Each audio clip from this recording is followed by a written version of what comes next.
Hello नमस्कार, स्वागत है आप सभी का आज के रिवीजन क्लास में।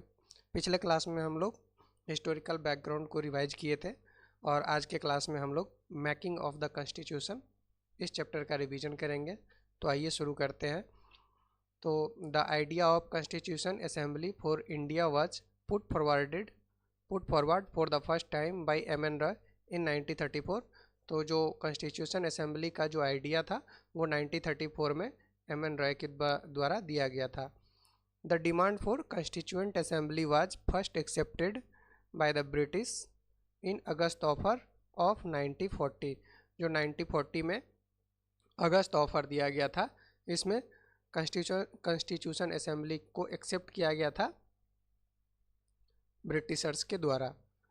नेक्स्ट है in Cripps mission 1942 the British accepted for the constituent assembly consisting entirely of Indians. जो क्रिप्स मिशन 1942 में आया था, इसमें ब्रिटिशर्स ने एक्सेप्ट किया जो कॉन्स्टिट्यूएंट असेंबली होगा वो इंटायरली इंडियंस के द्वारा बनेगा, मतलब केवल उसमें इंडियंस ही रहेंगे। उसके बाद है the constitution assembly was set up in November 1946। नवंबर 1946 में कॉन्स्टिट्यूशन असेंबली बन जाता है as per the cabinet mission plan of 1946, और ये बना था कैबिनेट मिशन प्लान के द्वारा। तो जो डिमांड था वो अगस्त ऑफर में एक्सेप्ट किया गया था। क्रिप्स मिशन में क्या बोला गया था कि जो कॉन्स्टिट्यूएंट असेंबली होगा ये इंटायरली इंडियंस होंगे, इसमें जो भी मेंबर्स होंगे वो इंडियंस होंगे, किसी बाहरी के द्वारा कॉन्स्टिट्यूशन नहीं बनाया जाएगा। और फाइनली जो कैबिनेट मिशन आया था, कैबिनेट मिशन प्लान 1946 में, इसके थ्रू नवंबर 1946 में कॉन्स्टिट्यूशन असेंबली का सेटअप किया गया।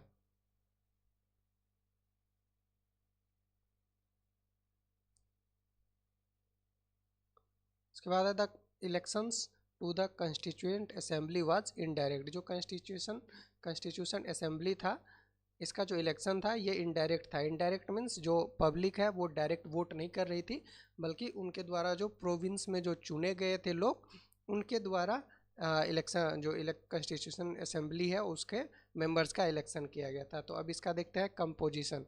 तो टोटल 389 मेंबर्स था, उसमें ब्रिटिश इंडिया से 296 मेंबर्स आ रहे थे और प्रिंसली स्टेट से 93 मेंबर्स आ रहे थे। और ये जो पार्टीशन हो गया, तो after the partition the strength of the constituent assembly was reduce to 299। और पार्टीशन के बाद पहले 389 था, पार्टीशन के बाद जो कॉन्स्टिट्यूएंट असेंबली था उसका स्ट्रेंथ 299 हो गया।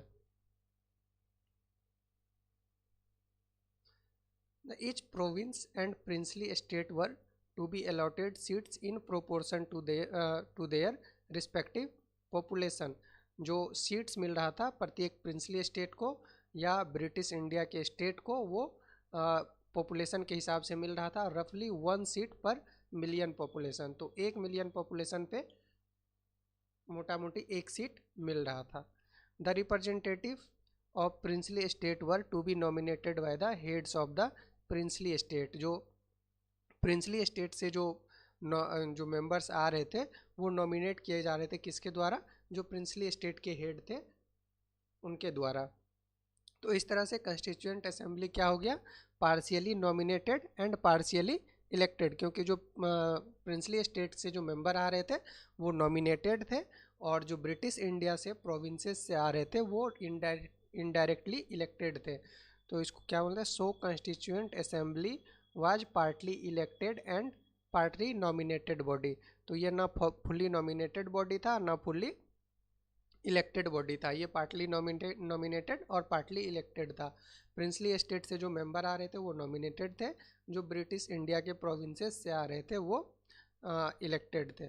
The constituent assembly held its first meeting on December 1946 with Sachchidananda Sinha as the interim president.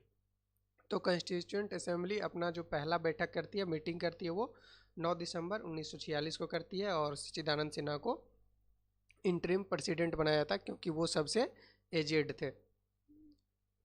On December 11, 1946 Dr. Rajendra Prasad and H.C. Mukherjee were elected as the president and vice president of the assembly respectively। और उसके 2 दिन बाद 11 दिसंबर को राजेंद्र प्रसाद और H.C. Mukherjee को, इसमें राजेंद्र प्रसाद को as a president elect किया गया और H.C. मुखर्जी को वाइस प्रेसिडेंट इलेक्ट किया गया। The drafting committee was appointed on 29 August 1947 with doctor B.R. Ambedkar as chairman. तो बाबा साहब भीमराव अम्बेडकर को 29 अगस्त 1947 को ड्राफ्टिंग कमेटी का चेयरमैन बनाया गया और ड्राफ्टिंग कमेटी का अध्यक्ष जो चेयरमैन है वो बनाया गया।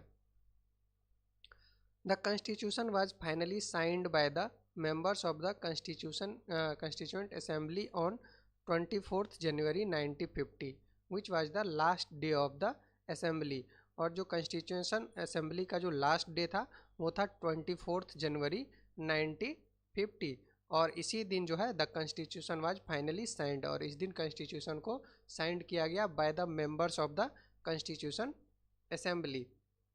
Constitution assembly adopted the national flag on 22 July 1947।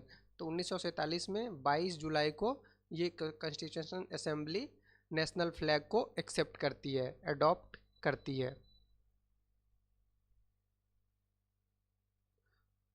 It ratified India's membership of commonwealth in May 1949। May 1949 में ये भारत के कॉमनवेल्थ में मेंबरशिप को रेटिफाई करती है। It adopted the national anthem and national song on 24 जनवरी 1950। तो 24 जनवरी 1950 को ये नेशनल एंथम और नेशनल सॉन्ग को अडॉप्ट करती है। It elected doctor Rajendra Prasad as the first president of India on 24 जनवरी 1950। और 24 जनवरी 1950 को ही डॉक्टर राजेंद्र प्रसाद को भारत का प्रथम राष्ट्रपति चुनती है। और उसके बाद on January 24, 1950 the constituent assembly held it's final session. और इसी 24 जनवरी 1950 को जो कॉन्स्टिट्यूएंट असेंबली था ये अपना फाइनल सेशन हेल्ड करती है। लेकिन it however did not end and continued as provisional parliament of India from January 26, 1950 till the formation of new parliament after the first general election in 1951-1952। देखिए 24 जनवरी 1950 को ये अपना फाइनल सेशन हेल्ड करती है, लेकिन ये ख़त्म नहीं होता है, ये एंड नहीं होता है। However it did not and, ये कंटिन्यू करती है एज अ प्रोविजनल पार्लियामेंट। उसके बाद ये प्रोविजनल पार्लियामेंट के रूप में काम करने लगती है। कब से कब तक? From January 1950 till the formation of new parliament after the first general election जो कि 1951-52 में हुआ था, तब तक ये कॉन्स्टिट्यूशन असेंबली प्रोविजनल पार्लियामेंट के रूप में काम की।